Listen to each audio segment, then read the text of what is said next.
the context of human rights violations, mapping is the process of understanding systematically and then graphically portraying human rights violations. First we understand the actors, and then we understand their relationships to one another.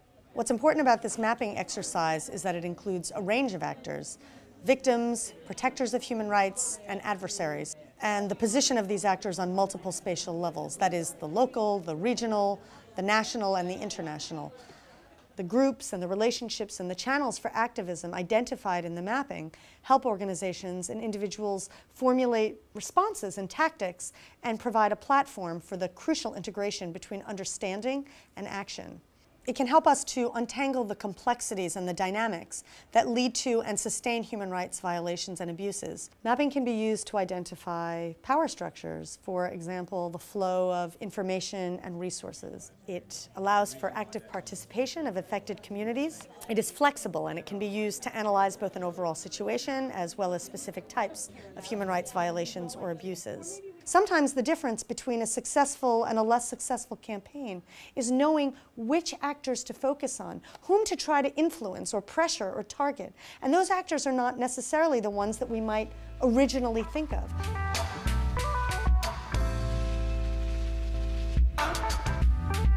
The mapping technique starts with a specific violation, an instance of abuse that can be boiled down to one individual violating the rights of another. Now, of course, not all human rights violations follow this path, and the mapping exercise can be amended for that purpose. But for now, let's just focus on one or two individuals. So I want to just start with looking at the video. This is going to give you a sense of the specific violation that I'm talking about. The first thing we're going to ask you to do after you understand what's happened is to map the exercise. An Australian-funded counter-terrorism unit in West Papua is facing newer accusations of abusing its power in the troubled Indonesian province. The victim and the perpetrator are placed at the center of the map. From there, the key actors for each of them is listed and the nature of the relationship noted. And I want you to kind of think about the colors that you might use for mapping. Perhaps you're going to have particular colors or shapes for specific kinds of actors. How powerful are these actors? Maybe specific sizes of the shapes. In which direction does the power move? Is the relationship positive or adversarial?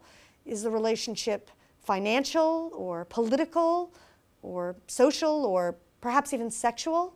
We have started on the local level and moved concentrically out from there to note community members and local religious leaders and schools. From there, the relationships grow more distant, but no less important. Relationships determine how decisions are made, how incentives are given or taken away, and how actions are done. National, regional, and finally international bodies are noted, as is the nature of their relationship with other actors. This can be a daunting task, and the specificity and the comprehensiveness with which it will be approached will of course depend on the time that the mapper has. It can be done in an afternoon, or over the course of a few weeks, or much longer. After the map is complete, the next stage begins, brainstorming interventions. That is, the mapper examines the relationships identified and asks two questions. Which relationships could actually result in changes of behavior or policy, and in which relationships can I intervene most effectively? Now, often there isn't much overlap between these two questions, and that's when it makes sense to work with others to strategize which interventions to choose. The mappers choose about 5 interventions and use sticky notes to place them on the map.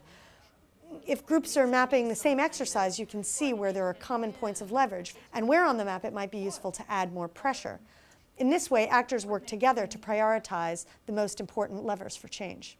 If we want to understand, really understand a human rights violation, we have to understand the political, economic, cultural, and social contexts that undergird that violation. It's not enough to say a law has been broken or a treaty has been ignored.